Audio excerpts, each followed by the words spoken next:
பஞ்ச காலத்திலே அவர் உம்மை மரணத்துக்கு தப்புவிப்பார். அப்போ அடுத்த பஞ்ச காலம்னா உணவு இருக்காது. உணவு இல்லாமல் இருந்தால் ஒரு மனுஷன் செத்து போயிடுவான். ஆனால் இங்கே பஞ்ச காலத்தில் உனக்கு உணவு கொடுப்பார்னு சொல்லலை. என்னது? உன்னை மரணத்துக்கு தப்புவிப்பார். அப்போ எப்படியாவது தேவன் தம்முடைய பிள்ளைகளுக்கு என்ன ஆயிடுவார்? ஆகாரத்தை கொடுத்துருவார்.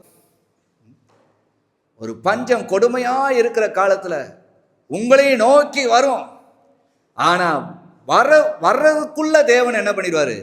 அதுக்கு உங்களை தப்பு வச்சிருவார்.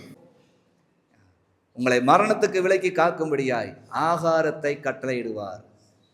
அன்று எலியாவுக்கு ஆண்டவர் சொன்னார், தேசம் முழுவதும் 3 வருஷமும் 6 மாசமும் மழை இருக்காது என்று சொன்ன போதும் எலியாவை போஷிக்க கர்த்தர் மறக்கலையில. அவனுக்கு விரோதமாகவும் அந்த பஞ்சம் வரத்தான் செய்யும். ஆனால் அதுக்கு தப்பித்து கொள்ளும்படியாய் நீ கேரித்த ஆற்றங்கரையில் போய் உட்காரு. அங்கு நான் உனக்கு என்ன பண்ணுவேன்? காகங்களுக்கு கட்டளையிடுவேன். நீ அந்த ஆற்றின் தண்ணீரை குடித்து காகங்கள் கொடுக்கும் உணவை புசிப்பாய். காகத்துக்கு கட்டளையிடுவேன் என்று சொல்லவில்லை தேவன், காகங்களுக்கு கட்டளையிடுவேன் சொன்னான். அப்போ அவன் 3 வேளையை சாப்பிட ஆகாரத்தை தேவன் கொடுப்பேன்ட்டார். பஞ்ச காலத்தில் தேவன் உங்களை உயிரோடே காக்க முடியுங்க. பஞ்சம் வராது என்று இல்லை. தேசத்தில் பாவங்கள் மிகுதியாகும் போது பஞ்சத்திய காலங்கள் வரும்.